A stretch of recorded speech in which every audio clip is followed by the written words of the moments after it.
नमस्कार, मैं हूं मृत्युंजय कुमार झा और आज कमोडिटी बाजार से जुड़ी हुई कई बड़ी खबरें हैं। एक तो हम आपको ये बताएंगे कि गोल्ड को लेकर किस तरह से नोटबंदी के बाद गोलमाल हुआ है, इस पर शिकंजा कसा है एक बड़ी ज्वेलरी कंपनी पर, ये खबर हम आपको दिखाएंगे। साथ ही गेहूं पर इंपोर्ट ड्यूटी को लेकर भी एक बड़ी खबर आई है और साथ ही चीनी पर एक ताज़ा अनुमान है। ये तीन महत्वपूर्ण खबर हम आपको आगे बताएंगे, लेकिन शुरुआत करते हैं बम्पर कॉल से, जहां पर इंट्राडे में आज के कारोबार में आपको सबसे ज़्यादा मुनाफा मिलने वाला है, ये हम आपको बताने जा रहे हैं। और आज शाम की अगर हम देखें तो पहली बम्पर कॉल है जहां पर आप ट्रेड कर सकते हैं, मुनाफा कमा सकते हैं। कॉपर 386 के स्तर पर बाइंग की रहा है, 394 का टारगेट होगा। 382 के स्तर पर आप स्टॉप लॉस लगा सकते हैं। दूसरी महत्वपूर्ण कॉल जहां पर आप कमाई कर सकते हैं, मुनाफा कमा सकते हैं, निकिल, और 765 के स्तर पर बाई करिए, 785 का टारगेट होगा। 755 रुपये के स्तर पर आप स्टॉप लॉस लगा सकते हैं। इसके अलावा अगर आप सिल्वर में ट्रेड करना चाहते हैं तो 41,200 रुपये का लेवल बाइंग के लिहाज से एट्रैक्टिव होगा। 42,200 का टारगेट होगा, 40,700 का स्टॉप लॉस आप लगा सकते हैं। कुछ महत्वपूर्ण कॉल है जहां पर आप कमाई कर सकते हैं, मार्केट में ट्रेड करिए, लेकिन स्टॉप लॉस जरूर लगाइए। चलिए आगे बढ़ते हैं, रुक करते हैं एक महत्वपूर्ण खबर का। खबर है पीपी ज्वेलर्स पर डीजीसीईआई ने शिकंजा कस दिया है। डीजीसीईआई की दिल्ली यूनिट की जांच में पीपी ज्वेलर्स के खिलाफ एक्साइज ड्यूटी चोरी का मामला पाया गया है। शुरुआती जांच में पीपी ज्वेलर्स पर 4 करोड़ रुपए की ड्यूटी चोरी का आरोप है। हालांकि पीपी ज्वेलर्स ने गलती मानते हुए 2 करोड़ रुपए का टैक्स भी चुका दिया है, लेकिन अभी जांच चल रही है। पीपी ज्वेलर्स ने नोटबंदी के ऐलान के बाद यानी 8 नवंबर को करीब 45 किलो सोना बेचा था, जबकि 7 नवंबर को यानी ठीक एक दिन पहले सिर्फ 0.82 किलो सोने की बिक्री ही दिखाई गई थी, यानी 1 किलो से भी कम। साथ ही पीपी ज्वेलर्स ने पहले दिन से कोई ड्यूटी नहीं चुकाई है, जबकि 1 मार्च 2016 से मैन्युफैक्चर्ड गोल्ड ज्वेलरी पर 1% एक्साइज ड्यूटी लागू है। डीजीसीईआई देश भर में अपनी अलग अलग यूनिटों के जरिए ज्वेलर्स के खिलाफ बड़े पैमाने पर जांच कर रहा है। और इस पर ज़्यादा अपडेट के लिए हमारे साथ दीपू राय हैं, जी मीडिया संवाददाता, और साथ ही हमारे साथ पीपी ज्वेलर्स के चेयरमैन कमल गुप्ता भी हैं। आप दोनों का स्वागत है। दीपू, सबसे पहले इस मामले में और ताज़ा अपडेट क्या है आपके पास? देखिए, जो सेंट्रल एक्साइज के एडमिनिस्ट्रेशन विंग के से हमारे सोर्सेज से बात हुई, उनका कहना है कि पीपी ज्वेलर्स ने जो 2 करोड़ रुपए दिए हैं और 2 करोड़ अभी बकाया है टैक्स इवेजन के मामले में, जो कि 1 मार्च 2016 से जो 1% सेल वैल्यू पर उसको एक्साइज ड्यूटी दे थी, तो उसको लेकर के अभी इन्वेस्टिगेशन चल रही है। साथ ही इस बात का भी इन्वेस्टिगेशन चल रहा है कि जो फ्लक्चुएशन हुआ 7 नवंबर और 1 नवंबर के बीच जो उनका प्रोडक्ट है, जो ब्लैक डेट से बिल बने हुए हैं, उसको लेकर के भी इन्वेस्टिगेशन जारी है। और इनसे सीसीटीवी और बाकी जो ट्रांजैक्शन के और डिटेल हो सकते हैं वो डिमांड की जा रही है फिलहाल। ठीक है, चलिए दीपू, आपने काफ़ी महत्वपूर्ण बातें यहाँ पर बताई है। आप बने रहिए हमारे साथ। हमारे साथ पीपी ज्वेलर्स के चेयरमैन कमल गुप्ता भी हैं फोन लाइन पर। सर, स्वागत है आपका भी जी बिजनेस पर। आपकी पहली प्रतिक्रिया, आपका पहला कमेंट इसके ऊपर क्या होगा, क्योंकि आरोप ये है कि आपने 4 करोड़ का जो टैक्स चोरी है इसका शक है और मामले की जांच चल रही है। आपकी प्रतिक्रिया सर? हाँ जी, ऐसा कुछ नहीं है जी। ऐसा है, एक तो एक्साइज वालों ने अकाउंटिंग कोड नंबर इशू नहीं किया था कि जिसमें कि पैसा जमा कराया जाता है। अगर किसी दूसरी जगह पैसा जमा करा दिया जाए तो निकाल के और दोबारा वहाँ जमा कराना बड़ा मुश्किल हो जाता है। और सेकंड चीज ये है जी कि हमारा जो टैक्स बनता है वो 2-2.25 करोड़ ही बनता है, और जुलाई में हमने अप्लाई किया। पहले इसलिए अप्लाई नहीं किया क्योंकि पहले ये लग रहा था कि ड्यूटी हट जाएगी, नहीं हटेगी, हट जाएगी, नहीं हटेगी। और जहाँ तक आपका बात है कि आधा किलो सेल हुई, उस दिन मंडे का दिन था और कस्टमर के मतलब ऑर्डर देने के लिए ओपन किया गया था थोड़ी देर के लिए। और अगर पीपी ज्वेलर्स आधा किलो की माल की सेल अगर डेली करेगा तो उसके तो खर्चे भी नहीं निकल सकते। ठीक बात। एक क्रॉस क्वेश्चन है सर मेरा। आपने कहा कि जो अकाउंटिंग नंबर है वो आपको नहीं मिला था। क्या आपकी तरफ से ये प्रयास किए गए थे कि आपको अकाउंटिंग नंबर मिल जाए? आपने कोशिश की थी, आपने अप्रोच किया था? नहीं, हमने अप्रोच नहीं किया, लेकिन हमने औरों से मालूम किया था तो उन्होंने कहा जी अकाउंटिंग कोड नंबर अभी इशू नहीं हुए हैं कि जहाँ पर पैसा जमा होना है।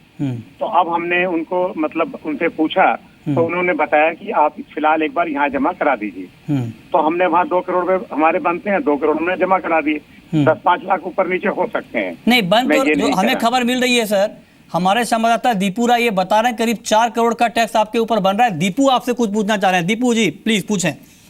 हाँ गुप्ता जी, सबसे पहले ये तो जो डीजी से बात हुई, जो एक्साइज सेंट्रल इन्वेस्टिगेशन की, हाँ जी, उनका जी, साफ जी, जी। कहना था कि आपने ये एक्सेप्ट किया है अपनी गलती। क्या ये बात सही है कि 2 करोड़ नहीं, 4 करोड़ का पहली बात बकाया तो था? ये है, पहली बात मैं आपको ये बता दूं कि जो एक्सपोर्ट होता है उस पर कोई एक्साइज ड्यूटी नहीं लगती। अगर एक्सपोर्ट को भी आप काउंट करके एक्साइज ड्यूटी मांगने लगेंगे तो वो पॉसिबल नहीं है जी। एक्साइज ड्यूटी तो ओनली लोकल सेल पे दी जाएगी, और जो एक्सपोर्ट हुआ उस पर तो बनेगी ही नहीं। जब बनेगी नहीं तो बनेगी 2-2.25 करोड़ रुपए। सर, पहली मार्च 2016 में तो कितने दिन तो मार्केटें बंद रही हैं, उसमें ये लगता रहा भाई हट जाए। हम मना तो नहीं कर रहे ना। फिर इन्होंने टाइम दिया कि जुलाई तक आपको आवेदन देना है, तो जब नहीं हटी तो हमने जुलाई में अप्लाई किया। अब हमने इनको मालूम किया तो इनके अकाउंटिंग कोड नंबर कहाँ पैसा जमा होना है ये अभी तक क्लियर नहीं है। हाँ। अब हमने इनसे पूछ के 2 करोड़ जमा कराए हैं, और हमारी एक्साइज ड्यूटी 2-2.25 करोड़ बनती है टोटल। ठीक, गुप्ता जी, नहीं है। गुप्ता जी एक सवाल और खड़े हो रहे हैं। मंगलवार को यानी 8 नवंबर को जब नोटबंदी का ऐलान हुआ था, जिस दिन, उस दिन आपके यहाँ से करीब 45 किलो के आसपास गोल्ड की बिक्री हुई है। ये काफ़ी एक चौंकाने वाले आंकड़े हैं, जबकि मंडे को आपने 1 किलो गोल्ड भी नहीं बेचा था। इसको लेकर आप क्या तर्क देना चाहेंगे? नोट बंद होने की बात आएगी और शोरूम 12 बजे से खुलेंगे तो भाई तो सेल तो ऑटोमेटिकल होनी ही होनी है। और कस्टमर उस टाइम क्या देख रहा था कि मुझे 10 तोले का सेट दे दो, 5 तोले का दे दो, 2 तोले का दे दो। वो कस्टमर जो हाथ में आ रहा था वो लेके जा रहा था। अगर किसी की सेल होगी तो क्या वो सेल नहीं करेगा? नहीं, ये बात ठीक है आपकी, इससे मैं एग्री करता हूँ। ठीक है, अगर आपके पास कोई खरीदने नहीं, ठीक है गुप्ता जी, अगर आपके पास कोई खरीदने आता है तो आप बेचेंगे, यहाँ तक तो बात ठीक है। लेकिन ऐसे में क्या आपको लगता है, जिस बात की आशंका लगातार जताई जाती है कि रियल एस्टेट और गोल्ड, इसमें बड़े पैमाने पर ब्लैक मनी का सर्कुलेशन होता है, तो ऐसे में आप एग्री करते हैं कि लोगों ने गोल्ड के जरिए काले धन को सफेद करने की कोशिश की? और उस दिन देर रात तक आपने भी अपनी ज्वेलरी शॉप को खुला रखा? खोला है, हम मना नहीं कर रहे। 12 बजे तक खुला है हमारा, 12:15 तक। लेकिन हमारे यहाँ सारा स्टाफ सिस्टम है, स्टाफ ही देखता है, उसमें काला सफेद का कोई मतलब ही नहीं होता अपने। और अपने यहाँ बिना बिलिंग कभी भी काम होता ही नहीं है, ये तो सारी दुनिया जानती है। इसमें कोई मैं अलग से बात नहीं कर रहा। ठीक बात है, लेकिन आपने एक प्लेटफॉर्म तो मुहैया कराया ना सर। आपने जो लोग ज्वेलरी के जरिए अपने काले धन को सफेद करना चाह रहे थे, उनके लिए आपने एक प्लेटफॉर्म मुहैया कराया। 12 बजे तक आपने गोल्ड ज्वेलरी बेची। ठीक बात है, हमारा पूरा मार्च के अंदर सेल नहीं हुआ है। हाँ। अगर सेल किसी दिन हो रहा है और 24 घंटे शोरूम खुल सकते हैं, तो बिजनेसमैन को खोलना चाहेगा, उस पर income tax, sale tax, VAT, excise सब कुछ दे रहा है, तो फिर इसमें डिफिकल्टी क्या है? ठीक है, तो गलत काम तो कर नहीं रहे हैं। हाँ, दीपू आप कुछ और पूछना चाहेंगे? गुप्ता जी से आप कुछ और पूछना चाहेंगे? दीपू जी, ये पूछना चाहूंगा कि गुप्ता जी, 7 तारीख, सवाल ये नहीं होता है कि आपने बेचा और लोग खरीदते रहे, ये दोनों लोग एक्यूज होते हैं। जो इन्वेस्टिगेशन विंग कह रहा है वो आपके सारी डिटेल्स जब मांगने गया तब आपने वो 2 करोड़ की बात मानी। आपने वॉलंटरली टैक्स एक्साइज ड्यूटी नहीं जमा की है, पहली बात। सेकेंड, जो आपने एक्सेस 45 केजी और 0.82 केजी का जो डिफरेंस है एक दिन के भीतर, और आपने जो एक्सेस सेल किया है उसका डिटेल्स आपने बैक डेट से बिलिंग की है, क्या इस बात में दम है? नहीं, ऐसा कोई मतलब ही नहीं होता। हमारे यहाँ सारे काम सिस्टम से चलते हैं, स्टाफ के हाथ में होते हैं, ऐसा कुछ हो ही नहीं सकता है। मतलब ये बता दूं मैं आपको।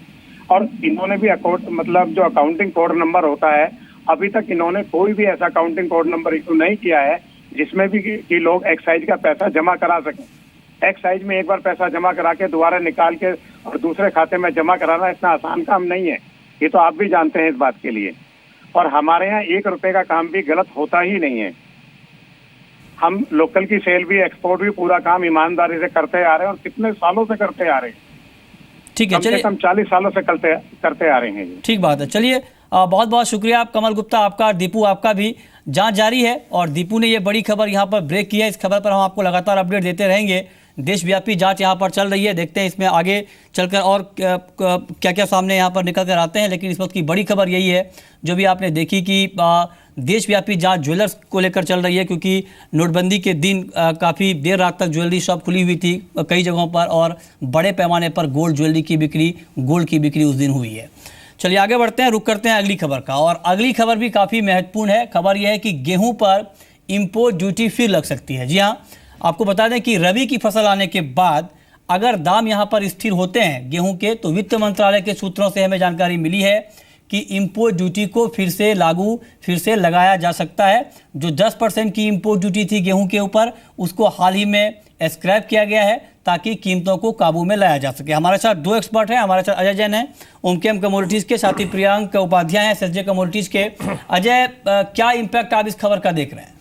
देखिए, यहाँ पे अगर हम देखें तो जिस तरीके से अभी वीट के प्राइसेस के अंदर लगातार तेजी आई थी, तो उसकी वजह से मुझे लग रहा है एक बार जिस तरीके से इंपोर्ट ड्यूटी हटाई गई ताकि जो है वीट जो है प्रॉपर सप्लाई हो सके, तो जो डिमांड और सप्लाई का मिसमैच दिखाई दे रहा था, तो ऑब्वियसली देखिए ये एक नॉर्मल प्रोसीजर है। मुझे लगता है कि जैसे ही अभी अगर फसल ठीक आ गई, और क्योंकि इस बार जो है वो प्रोडक्शन कुछ कम था, तो जैसे ही अगर वो अगली बार की भरपाई हो जाती है, तो मुझे लगता है कि एक इंपोर्ट ड्यूटी लगाना एक बिल्कुल जायज़ कदम है। और मार्केट पे कोई अभी शॉर्ट टर्म में मुझे लगता नहीं है उसका कोई इम्पैक्ट आएगा, क्योंकि इसका जो इम्पैक्ट आएगा जो मार्च के बाद ही जाके जो है मुझे लगता है इंपोर्ट ड्यूटी द्वारा लगाई जाएगी। अभी फिलहाल मुझे इमीडिएट फ्यूचर में तो नहीं लगता कि ऐसा कुछ होगा। और अभी हम देख रहे हैं कि प्रोडक्शन थोड़ा सा कम है, तो प्राइसेस जो है वो मुझे लगता है 2000 से 2200 के बीच में जो है एक आपको अभी चलते हुए दिखाई देंगे।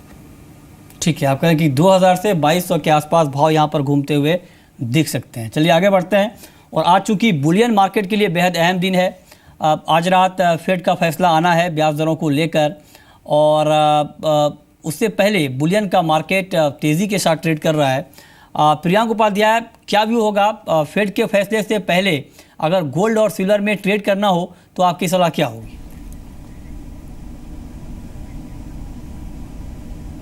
देखिए, फेड के अनाउंसमेंट के पहले मुझे लगता है कि थोड़ा एक अपसाइड मोमेंटम बन सकता है गोल्ड एंड सिल्वर में। सिल्वर में हम देखते हैं कि 42,000 42,200 तक एक बार ये रैली आ सकती है। तो जो भी करेक्शन आता है मे बी अराउंड 41,400 200 के रेंजेस में बाइंग अपॉर्चुनिटी रहेगी। 40,700 का स्टॉप लॉस रहेगा एंड 42,000 42,200 के टारगेट्स रहेंगे। गोल्ड में भी मुझे लगता है कि जिस तरह से हमने वीकनेस देखी है, अगर किसी का इन्वेस्टमेंट होराइजन और अगर हम थोड़ा लंबा व्यू डिस्कस करें, तो एक अच्छा अपॉर्चुनिटी है जहाँ पे एक इन्वेस्टमेंट किया जा सकता है। इन स्टैगर्ड मैनर में मेरे हिसाब से शुरू कर सकते हैं buying. 25 to 30% can be invested at current levels. Okay, ठीक है। लेकिन चांदी को लेकर अजय जैन, आपका व्यू क्या है? चांदी में किस तरह का ट्रेड करना बेहतर रहेगा? देखिए, ओवरऑल देखें तो मुझे लगता है कि बुलियन मार्केट के अंदर जो है वो अभी डाउनसाइड आपको कंटिन्यू होता हुआ दिखाई दे सकता है। एक शॉर्ट कवरिंग जरूर हम देख सकते हैं आज शाम के मार्केट के अंदर की ट्रेडर्स जो हैं जिन्होंने ऑलरेडी शॉर्ट किया हुआ है, वो एक बार फेड की मीटिंग से पहले पोजीशन को कवर करते हुए दिखाई दे सकते हैं। बट ओवरऑल हम देखें तो टेक्निकली तो अभी यहाँ पे कोई भी ऐसा इंडिकेटर नहीं मुझे दिखता है कि कोई मार्केट यहाँ पे भी बहुत ज़्यादा तेज होनी चाहिए। दूसरा, अगर हम फेड की मीटिंग की भी बात करें तो जिस तरीके से अभी जो कंसेंसस आ रहा है मार्केट का वो 0.25 मुझे लगता है कि रेट ऑफ इंटरेस्ट बढ़ेगा। तो इन दोनों चीज़ों को देखते हुए मुझे लगता है कि अगर शॉर्ट टर्म की बात करी जाए तो गोल्ड सिल्वर दोनों को एक बार अगर बड़े भाव पे मिलते हैं तो बेचना चाहिए। सिल्वर मुझे लगता है 42,000 के आसपास एक बार फिर से रेजिस्टेंस लेती हुई दिखाई देगी, तो वहाँ पे इसको बेच सकते हैं 42,400 का स्टॉप लॉस लेके। और गोल्ड में भी मुझे दिखता है कि एक बार 27,750 के आसपास जो एक रेजिस्टेंस दिखेगा, तो वहाँ पे अगर मिलता है तो एक अच्छा ट्रेड हो सकता है सेल के लिए 850 का स्टॉप लॉस लेके।